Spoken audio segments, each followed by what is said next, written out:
One of the most technologically advanced cars on sale today, and one that genuinely can say it has inherited a heap load of Formula One technology, is the McLaren MP4-12C. It's got a carbon fibre monocoque, it uses brake steer, it's got an air brake, and uses a super lightweight turbocharged V8 that for 2013 model year develops 616 brake horsepower.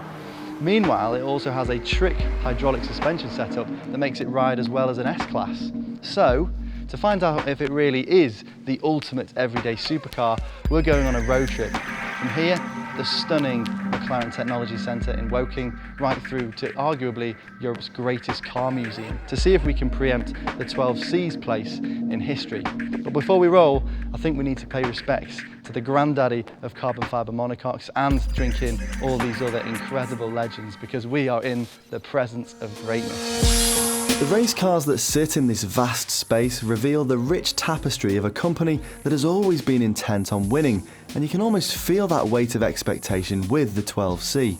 But if it's good enough for McLaren's famously no compromises group chairman Ron Dennis, then I think it'll be good enough for me.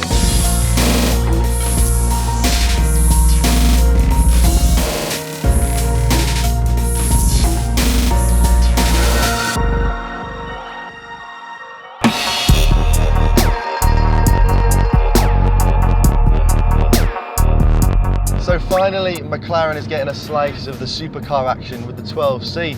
It's really difficult to believe from behind this wheel that beyond the millionaire's McLaren F1 that was produced, getting on 20 years ago now, this is the first solo supercar that McLaren have done, and yet it feels like they've been making cars for decades.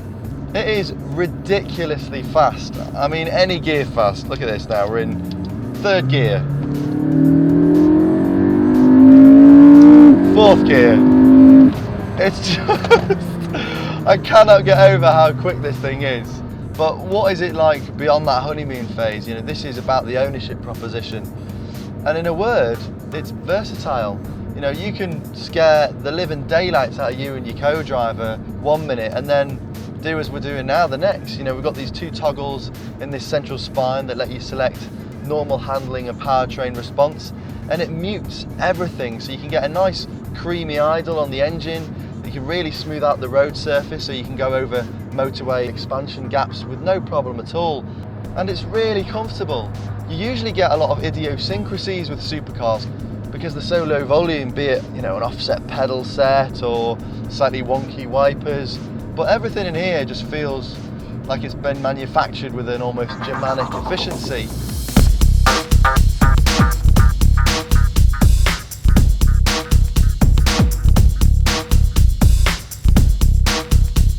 This is exclusive. It's the nicest car I've ever seen, man.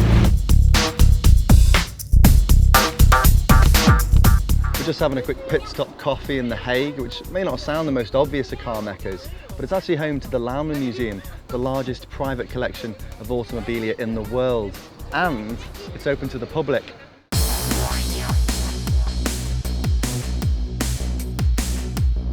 The Louwman Museum opened its doors in 2010 and holds more than 250 cars from more than 100 makes, as well as thousands more pieces of automobilia. We made it. I am so excited about this place.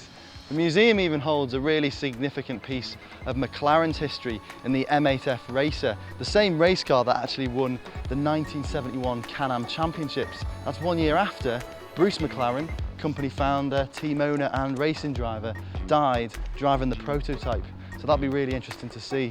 So without further ado, I think it's time we better get our geek on.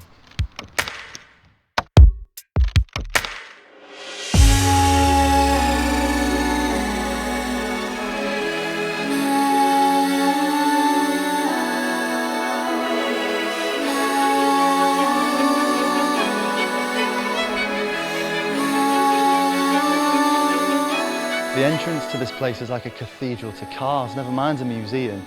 Every nationality is pretty much represented in here, you know, from the States, you've got this stunning Chevy Corvette Stingray. In Germany, rather than go for a default Beetle, you get the Lloyd TS Alexander. There's a stunning 2000 GT from Toyota over there, and even we're represented with an XK120. Couldn't have picked better myself.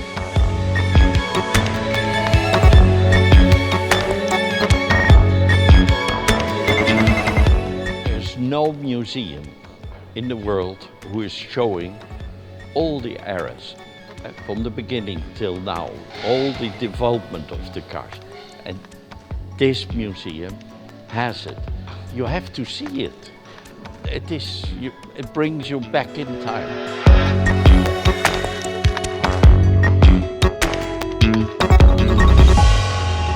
Usually museums tend to focus on a certain part of history, or if it's a collection, you usually get a little bit of bias towards certain manufacturers. But the advantage here is that every car's been covered, from veterans through to 20th century Hollywood right here. And that picture gives you a really strong story of motoring. It's one of a kind.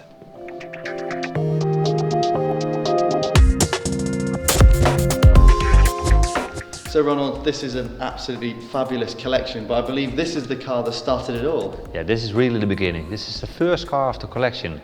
This was 1934 that Mr. Louwman, the father of the initiator of the museum, bought this car, and it was already 20 years old, so in a way a classic car already.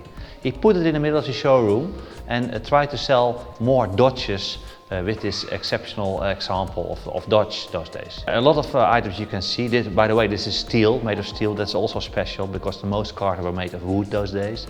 It has a mirror for the wind, extra lights, a bumper already. For that time, I don't know a car with a bumper of 1940. A mirror and some exceptional accessories like a steering wheel that you can put away. You can push the steering wheel to the buff, and then you have an easier exit, and they call it a fat man steering wheel. It's an amazing name. And, Really cool.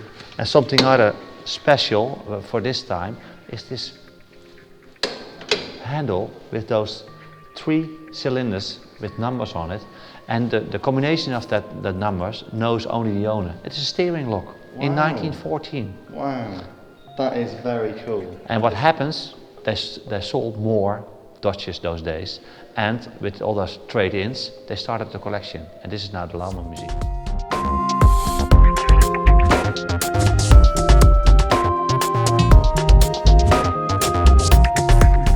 This is a completely original Mercedes SSK, of which only 30 were ever made. And do you know what Mr. Louwman did this year? He raced it in the Mille Miglia. What a lad. Now I thought British Racing Green belonged to a Bentley, but this is in fact a Napier. Bentley Green is famous, but this is the first car with British Racing Green, and it's quite a story.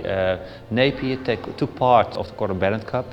It's a race over the public roads. That's before the Grand Prix, and it's dangerous. And in the conditions of the Gordon Bennett was mentioned that if you win the race, you are allowed to organize in your own country the Gordon Bennett Cup, Gordon Bennett Trophy. So in 1902, Napier won the Gordon Bennett Trophy, and they were allowed to organize it in England in 1903, but it was forbidden by the government because it was too dangerous. So they moved over with the Gordon Bennett race to Ireland, and as respect for that decision, Napier decided to paint all the cars green, shamrock green, Irish green, and in fact that is the British Racing Green. That's this car. Wow, British Racing Green is actually Irish? In fact it is. Wow.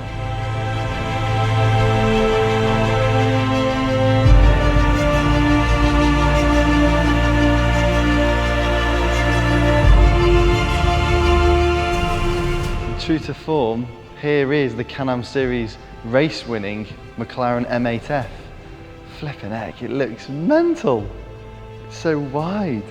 This uses a 750 horsepower Chevy V8 and it just looks ridiculous.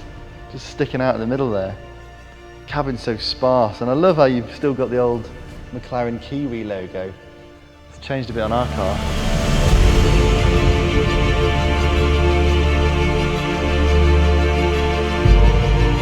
Technology on offer in the 12C has probably ensured it a place in the Louwman Museum in another 50 years' time. It really is unlike any other car I've driven, ridiculously fast, faultless throughout, and surprisingly comfortable when you consider other cars at this price point would have been quite tiresome at the journey that we've covered. So with that in mind, it probably is the everyday supercar.